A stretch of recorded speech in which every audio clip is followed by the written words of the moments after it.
성도 여러분 안녕하십니까? 2022년 10월 26일 수요 새벽 말씀 함께 나누겠습니다. 함께 나누실 하나님 말씀은 창세기 40장 1절에서 8절까지입니다. 본문에서는 감옥에 갇힌 요셉이 두 관원장을 만난 사건이 기록되어 있습니다.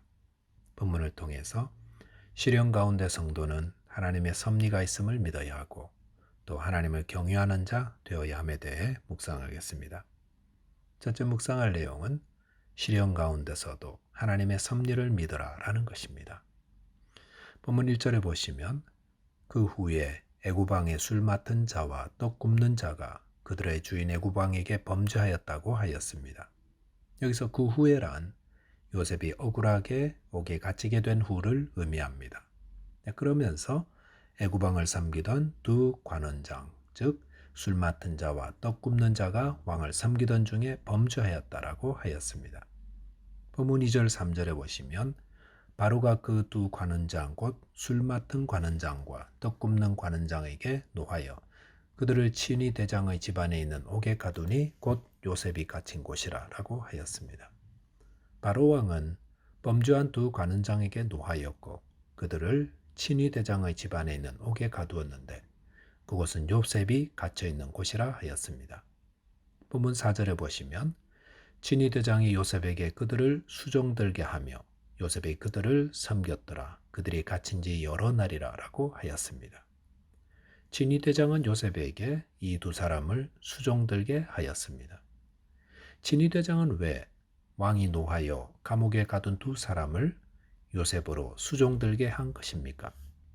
그것은 이 두 사람이 높은 지위에 있었고 또 복직될 수 있음을 예상하였기 때문이라 할 수 있습니다. 요셉같이 비천한 종이 어떻게 그 높고 높은 지위에 있는 관리들을 만날 수 있었겠습니까? 그것은 요셉이 감옥에 들어와 있었기 때문이었습니다. 그리고 후에 요셉을 바로 왕에게 소개해 주어서 요셉으로 감옥에서 나와 애굽 총리의 자리에 오르도록 해준 연결고리가 된 사람이 바로 이 술 맡은 관원장이었습니다. 그러므로 요셉에게 감옥은 어떤 곳이라 할 수 있습니까? 그곳은 실패하여 던져진 곳이 아니라 하나님이 요셉으로 애굽의 국무총리가 되게 하시려고 술 맡은 관원장을 만나게 하신 섭리의 자리였던 것입니다. 누명을 쓰고 감옥에 보내어졌을 때에 요셉은 얼마나 억울했겠습니까? 아니, 형들에게 인신매매당의 종으로 팔렸을 때 그는 얼마나 고통스러웠겠습니까? 하지만 후에 뒤돌아보니 그 모든 것이 다 하나님의 기막힌 섭리 아니었습니까? 이런 요셉의 삶은 고난 가운데 있는 성도들에게 많은 위로를 줍니다. 하나님은 성도들을 섭리 가운데 가장 선하고 아름답게 인도하시는데 때로 세상의 밑바닥 같은 자리에도 가게 하시고 억울하고 분통 터지는 일도 만나게 하신다는 것입니다. 그러나 그런 모든 것들이 다 하나님의 섭리 가운데 있음을 잊지 말아야 합니다. 그리고 그런 자리에서 하는 일들과 또 만나는 사람들을 성실하게 또 최선을 다해 잘 섬겨야 한다는 것입니다. 다윗이 사울왕의 시기 질투 때문에 잘못한 거 하나 없이 10년간 도망자로 살아야 했었습니다. 그럴 때에 여기저기서 억울하고 비루한 자들이 다윗 주위로 모여들었는데 놀랍게도 그런 자들이 후에 다윗이 왕이 되어 나라를 이끄는데 든든한 버팀목들이 되어 주었습니다. 성도 여러분, 아픔과 고통은 하나님이 합력하여 선을 이루게 하시는 섭리의 과정임을 잊지 말아야 합니다. 그러므로 저와 여러분들이 어떤 고통 속에 처할 때라도 하나님의 섭리의 손길로 인도하고 계심을 알아서 믿음으로 승리한 삶을 살아야 하겠습니다. 둘째로 묵상할 내용은 시련 가운데서도 하나님을 경외하는 자 되어야 한다는 것입니다. 본문 5절과 6절 보시면 옥에 갇힌 애구방에 술 맡은 자와 떡 굽는 자 두 사람이 하룻밤에 꿈을 꾸니 각기 그 내용이 다르더라. 아침에 요셉이 들어가 보니 그들에게 근심의 빛이 있었다고 하였습니다. 감옥에 갇힌 왕의 술 맡은 자와 떡 굽는 자를 수종들던 요셉은 어느 날 아침 그 두 사람에게 근심의 빛이 있음을 보게 되었습니다. 그래서 그 이유를 물었습니다. 그러자 본문 8절에 보시면 그들이 그에게 이르되 우리가 꿈을 꾸었으나 이를 해석할 자가 없도다. 요셉이 그들에게 이르되 해석은 하나님께 있지 아니하니까 정하건대 내게 이르소서라고 하였습니다. 이 두 사람은 자신들이 근심한 이유를 이야기해 주었습니다. 그것은 그들이 꾼 꿈에 대해 해석해 줄 자가 없기 때문이라 하였습니다. 그럴 때 요셉이 뭐라 했습니까? 해석은 하나님께 있지 아니하니까 내게 이르소서라고 하였습니다. 요셉은 꿈의 해석은 하나님께 있으니 자신에게 말하라고 하였습니다. 그 말은 하나님께서 꿈의 해석을 주시는 분이라고 믿고 있었다는 것입니다. 그리고 자신이 하나님을 섬기는 자로서 하나님이 그 꿈의 해석을 자신에게 알려주시는 분임을 말했습니다.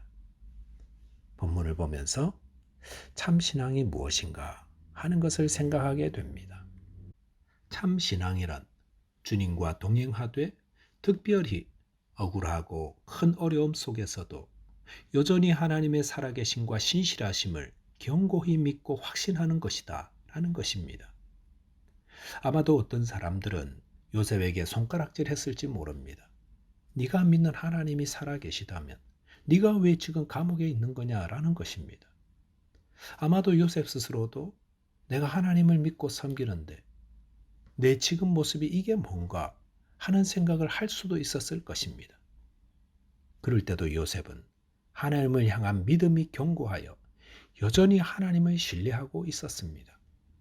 욥도 그토록 하나님을 신실하게 믿고 섬겼는데 그의 자녀들과 재산 다 잃어버렸을 때 무엇라고 하였습니까?